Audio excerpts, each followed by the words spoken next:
1 Oktober 1965, pukul 11 waktu Indonesia Barat. Radio Republik Indonesia mengumumkan sebuah revolusi, Gerakan 30 September atau G30S, membentuk Dewan Revolusi Indonesia sebagai sumber segala kekuasaan. Kabinet Dwi Korah dinyatakan demisioner. Tapi, benarkah ini gerakan revolusi sejati? Atau justru skenario politik yang dirancang untuk gagal?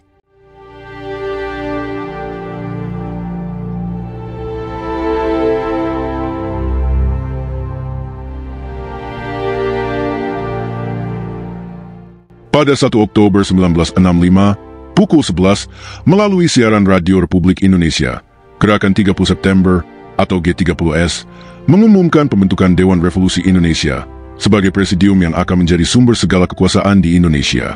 Mereka juga menyatakan bahwa Kabinet Dwi Korah telah demisioner, menegaskan klaim mereka sebagai penguasa baru. Namun, dalam setiap gerakan revolusi, tujuan adalah kunci utama. Bagaimana strategi direncanakan, siapa yang diidentifikasi sebagai musuh, kepentingan apa yang dilindungi, dan siapa yang dianggap sekutu, semuanya bergantung pada tujuan revolusi tersebut. G30S justru terlihat tidak konsisten, penuh kejanggalan, dan seolah dirancang untuk gagal. Berikut beberapa keganjilannya. Tujuan tanpa arah. Gerakan 30 September atau G30S, jika dilihat sepintas, tampak mengusung semangat revolusi, menggulingkan struktur kekuasaan lama, membentuk tatanan baru, dan menghadirkan struktur pemerintahan alternatif melalui Dewan Revolusi Indonesia. Namun, begitu siaran radio pukul 11 pada 1 Oktober 1965 menyebut akan membentuk dari sebagai sumber segala kekuasaan di negara Republik Indonesia, pertanyaan mendasar muncul, kekuasaan untuk apa dan demi siapa? Tak ada manifest politik, tak ada platform ideologis yang disampaikan kepada publik. Tidak ada dokumen transformatif yang menggambarkan sistem baru yang hendak dibangun. Bahkan tidak jelas apakah dari akan dipimpin secara kolektif, militeristik, sipil, atau oleh kekuatan komunis. Apakah ini bentuk penguatan atas sistem demokrasi terpimpin Soekarno, atau justru upaya diam-diam untuk menggantikannya dengan diktator militer yang mengeliminasi elit-elit angkatan darat, atau malah proyek terbuka dari PKI untuk mengambil alih kekuasaan negara secara langsung? Semua itu nihil. Yang ada hanyalah pembacaan siaran radio yang menyebut Kabinet Dwi Korah demisioner dan dari akan dibentuk tanpa menjelaskan arah politik dan sosial seperti apa yang akan ditempuh. Bahkan dari itu sendiri tak sempat benar-benar diwujudkan secara institusional. Tak ada daftar presidium yang diumumkan, tak ada struktur birokrasi, tak ada peta jalan menuju transisi kekuasaan. Ketidakterjelasan ini mengakibatkan G30S lebih mirip sebuah sandiwara politik ketimbang revolusi sejati. Tidak seperti revolusi Bolshevik di Rusia yang memiliki ideologi Marxis-Leninis yang kuat, atau revolusi Prancis yang membawa semangat liberté, égalité, fraternité. G30S tak menawarkan janji, cita-cita, atau arah yang dapat menyatukan rakyat, atau bahkan para perwiranya sendiri. Brigadir Jenderal Soeparjo, satu-satunya jenderal aktif yang bergabung dengan gerakan ini, memberikan kesaksian yang mengguncang. Dalam dokumen reflektifnya yang ia tulis setelah gerakan gagal, Soeparjo menyebut G30S sebagai gerakan tanpa pimpinan tunggal, tidak memiliki koordinasi, dan tidak mengetahui dengan pasti apa yang sebenarnya sedang dilakukan. Ia bahkan mengaku bahwa gerakan terlalu percaya pada keberuntungan, seolah-olah hanya berharap situasi darurat akan menciptakan peluang kekuasaan secara spontan. Analisis Soeparjo menegaskan bahwa para pelaku G30S lebih bertindak berdasarkan asumsi dan ketakutan daripada visi dan perencanaan. Mereka seolah hanya ingin menggulingkan musuh-musuh revolusi, tanpa tahu apa yang akan dilakukan setelahnya. Dalam skema revolusi, ini adalah kesalahan fatal, tanpa blueprint sosial politik yang jelas, tak ada landasan untuk membangun legitimasi baru. Dalam konteks inilah G30S lebih layak disebut sebagai simulasi revolusi ketimbang revolusi sejati. Ia meminjam bentuk, tetapi kosong dari isi. Ia mengumumkan perubahan, namun tak memiliki rencana transisi. Ia menggunakan bahasa revolusioner, tetapi tidak memiliki revolusioner yang sejati. Hanya pelaku-pelaku gelisah yang disatukan oleh rasa ketakutan akan dominasi elit angkatan darat, bukan oleh ideologi pembebasan atau cita-cita kebangsaan. Jika revolusi adalah pergolakan besar yang dipimpin oleh ide, maka G30S hanyalah dentuman senjata yang diarahkan ke kabut tanpa bentuk. Ketika kabut itu tersibak, yang tersisa hanyalah kekosongan, kebingungan, dan ruang yang siap diisi oleh kekuatan baru yang jauh lebih terorganisir, dan dalam kasus ini adalah Jenderal Soeharto dan Komando Strategis Kostrad. rencana lemah, pemimpin tidak siap. Sulit dipercaya bahwa sebuah gerakan yang konon ingin mengambil alih kendali kekuasaan nasional, membubarkan Kabinet Dwi Kora, dan membentuk Dewan Revolusi Indonesia, dengan segala implikasi historis dan politiknya, justru dipimpin oleh seorang perwira menengah berpangkat Letnan Kolonel. Untung Syamsuri, pemimpin militer G30S, bukanlah seorang tokoh dengan kapasitas strategis nasional, apalagi dikenal memiliki jejak kepemimpinan dalam lingkaran elit militer. Dalam hierarki militer, pangkat Letnan Kolonel adalah perwira lapangan, bukan perancang strategi besar. Maka wajar bila muncul pertanyaan, mengapa bukan seorang jenderal, atau setidaknya kolonel senior, yang memimpin gerakan yang demikian besar klaimnya? Kepemimpinan sipil pun tak kalah lemah. Syam Kamaruzaman, tokoh sipil yang sering disebut sebagai pemimpin politik G30S, tidak dikenal sebagai organisator ulung, bukan politisi nasional, dan tak punya akar kuat dalam jaringan kekuatan massa rakyat. Tidak seperti Tan Malaka dalam revolusi awal kemerdekaan, atau Kartosuwiryo dalam pemberontakan DITI, Syam tidak memiliki reputasi ideologis maupun organisatoris yang bisa menyatukan simpul-simpul kekuatan. Yang muncul bukan rasa percaya dari pengikutnya, tapi kebingungan. Tidak mengherankan jika rencana dan eksekusi gerakan begitu lemah. Brigjen Suparjo, satu-satunya perwira tinggi dalam tubuh G30S, dalam refleksi kritiknya dengan terang menyebut bahwa Untung bahkan gagal membubarkan pasukan dengan baik setelah operasi penculikan jenderal. Dalam dunia militer, pembubaran pasukan adalah prosedur dasar setelah misi dijalankan agar tidak terjadi kebocoran, pelacakan, atau bahkan kehancuran moral. Ketidakmampuan menjalankan hal dasar ini menunjukkan bukan hanya lemahnya profesionalisme, tapi juga ketidaksiapan mendasar dalam kepemimpinan operasi. Gerakan ini pun tidak dibekali dengan peta kekuatan nasional yang realistis. Tak ada upaya sistematis untuk menggalang dukungan dari daerah-daerah, baik dari unsur militer maupun sipil.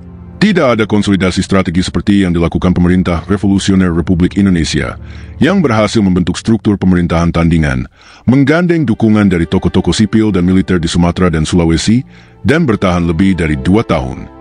Bahkan Darul Islam Tentara Islam Indonesia di bawah Kartosuwiryo mampu membentuk otoritas wilayah de facto di beberapa daerah selama puluhan tahun, lengkap dengan sistem hukum dan kepemimpinan alternatif. Bandingkan itu dengan G30S yang hanya bertahan 3 hari.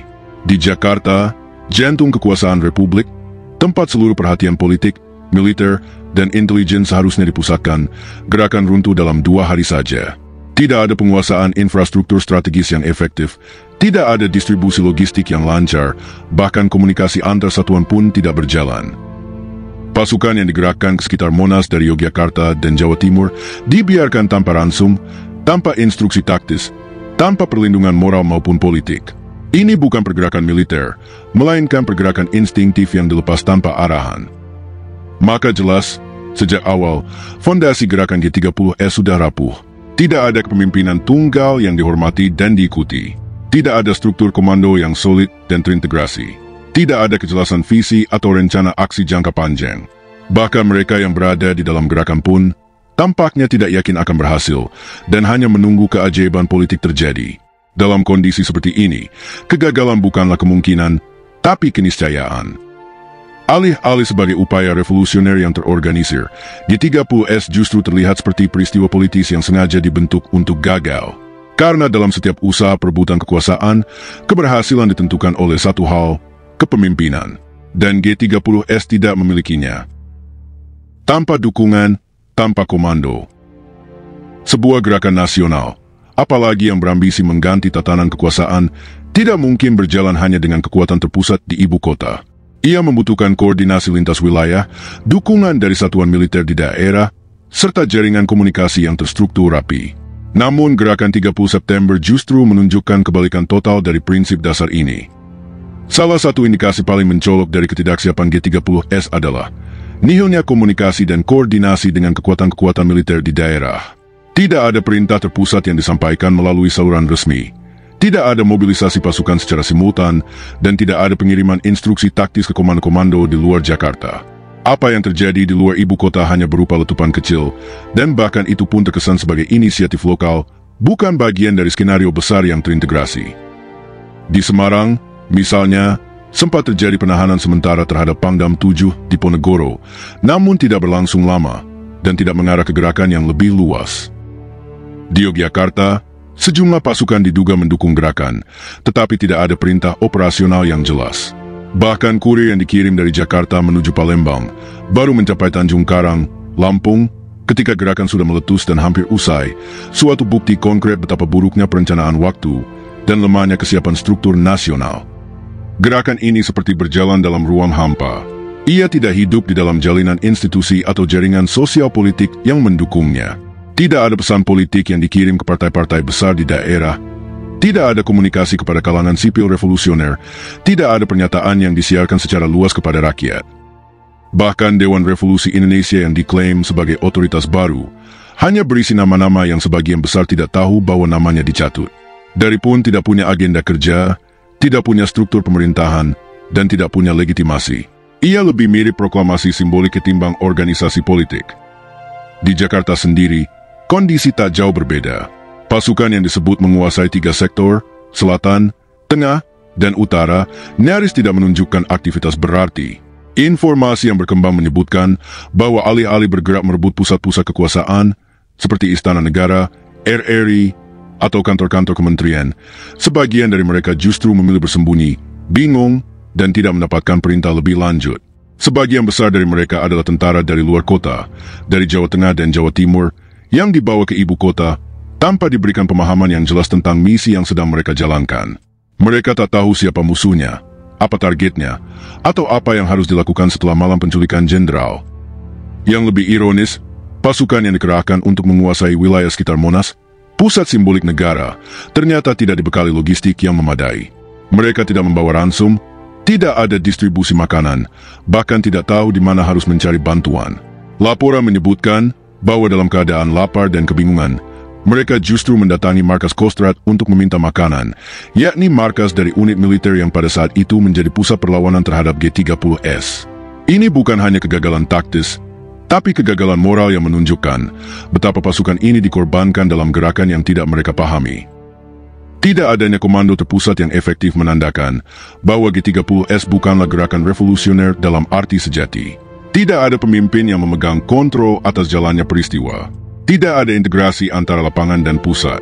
Yang terjadi hanyalah fragmentasi, kelompok-kelompok kecil yang bergerak tanpa koordinasi, tanpa pemahaman, dan tanpa orientasi yang sama. Dalam kondisi seperti ini, satu-satunya hal yang bisa diharapkan bukan kemenangan, melainkan kekacauan dan akhirnya kekalahan. Sebuah operasi yang menargetkan jantung kekuasaan negara semestinya dipersiapkan dengan kalkulasi matang, bukan dengan harapan kosong bahwa rakyat atau militer akan serta-merta berpihak. Namun G30S justru bertumpu pada asumsi dan ilusi. Mereka melupakan satu hal mendasar dalam politik kekuasaan: tanpa struktur, tanpa jaringan, dan tanpa legitimasi, sebuah gerakan tak lebih dari manuver putus asa. Ia akan hancur bahkan sebelum sempat menapak. Mengapa Soeharto dibiarkan? Dalam setiap operasi militer yang menargetkan elit strategis, prinsip dasar yang tidak pernah ditinggalkan adalah eliminasi terhadap tokoh-tokoh kunci yang dapat mengorganisir perlawanan. Dalam konteks gerakan 30 September, para jenderal utama diburu dan dibunuh dengan asumsi bahwa mereka adalah hambatan utama bagi jalannya revolusi versi Dewan Revolusi Indonesia. Namun di tengah upaya ini, muncul sebuah anomali mencolok. Jenderal Soeharto, Panglima Kostrad, justru tidak disentuh sedikit pun. Ia tidak diculik, tidak disingkirkan, bahkan tidak diinterupsi aktivitasnya. Padahal Soeharto bukan figur sembarangan. Ia adalah Panglima Komando Strategis Angkatan Darat, unit paling siap tempur dalam tubuh TNI AD. Ia juga dikenal dekat dengan Jenderal A.H. Nasution dan merupakan salah satu perwira yang memiliki visi strategis. Bahkan pada saat itu, Soeharto secara de facto adalah calon kuat penerus Jenderal Yani jika terjadi kekosongan komando. Maka pertanyaannya sangat mendasar, mengapa seseorang dengan potensi besar untuk membalikkan keadaan dibiarkan begitu saja? Markas Kostrad di Jalan Merdeka Timur tidak dijaga. Tidak ada patroli atau blokade dari pasukan G30S. Bahkan ketika berita penculikan para jenderal menyebar dan Jakarta sedang berada dalam kekacauan, Soeharto justru bisa bergerak bebas. Ia langsung menuju markas Kostrad dan mulai mengambil alih situasi. Dalam waktu kurang dari 24 jam, ia sudah bisa menyusun struktur komando darurat dan memobilisasi perlawanan terhadap G30S. Situasi ini menimbulkan lebih dari sekadar kejanggalan. Ia melahirkan spekulasi. Banyak pengamat menilai bahwa keberadaan Soeharto sebagai figur tak tersentuh bukanlah kebetulan. Sebab dalam logika kudeta atau revolusi militer, tokoh seperti dia harus menjadi target utama jika memang niatnya adalah menggulingkan struktur kekuasaan dan menciptakan sistem baru. Ketidakhadiran Soeharto dalam daftar target hanya masuk akal dalam dua kemungkinan. Pertama, bahwa G30S memang tidak tahu siapa sebenarnya lawan strategis mereka. Atau kedua, bahwa Soeharto bukan lawan, ia justru bagian dari permainan itu sendiri. Dalam konteks strategi politik, dikenal satu prinsip halus, jika seseorang tidak diserang ketika logika menyerangnya mutlak, maka dia berada dalam wilayah konsensus atau dalam jaringan persekongkolan. Dalam hal ini, keberadaan Soeharto di luar lingkar kerasan G30S memunculkan dugaan bahwa gerakan ini tidak sepenuhnya di luar kendalinya. Apalagi, beberapa nama yang terlibat dalam G30S, seperti Kolonel Latif, adalah kawan dekat Soeharto. Latif bahkan diketahui menjenguk anak Soeharto yang sedang dirawat malam sebelum gerakan berlangsung, dan dalam kesaksian kemudian, ia menyebut bahwa Soeharto tahu gerakan akan terjadi. Apakah Soeharto memang dibiarkan karena dianggap tidak berbahaya? Atau karena ada kesepakatan yang tidak tertulis antara faksi di balik G30S dengan dirinya? Atau mungkin, ia memang menyusun skenarionya sendiri dari balik layar dan membiarkan gerakan ini berjalan, agar ia bisa tampil sebagai penyelamat bangsa dalam kekacauan? Apapun jawabannya, satu hal pasti, ketidakhadiran Soeharto dalam daftar target bukanlah detail kecil. Ia adalah titik buta yang justru menguat jendela spekulasi terbesar dalam seluruh narasi G30S. Sejarah besar kadang ditentukan bukan oleh apa yang dilakukan seseorang, tetapi oleh apa yang tidak dilakukan terhadapnya. Dan dalam kasus ini, tidak melakukan apa-apa kepada Soeharto bisa jadi adalah tindakan paling strategis dari seluruh drama G30S. Siapa di balik G30S? Setelah menyimak berbagai keganjilan dalam gerakan 30 September, dari tujuan yang kabur, struktur kepemimpinan yang rapuh, minimnya koordinasi daerah, hingga dibiarkannya sosok strategis seperti Soeharto tetap bebas, muncul satu pertanyaan mendasar yang tidak bisa diabaikan. Apakah ini benar-benar gerakan revolusioner yang gagal, ataukah sebuah skenario yang sengaja disusun untuk memang gagal? Ada alasan kuat untuk meragukan bahwa G30S adalah gerakan revolusioner murni. Revolusi sejati lahir dari kehendak massa, memiliki struktur kepemimpinan yang solid, dukungan logistik, dan narasi ideologis yang jelas. Tapi G30S tidak menunjukkan itu. Ia bukan revolusi, tapi simulasi revolusi, dan tampaknya satu simulasi yang memang disiapkan untuk dikorbankan. Dalam dunia intelijen dan strategi militer politik, dikenal apa yang disebut sebagai false flag operation.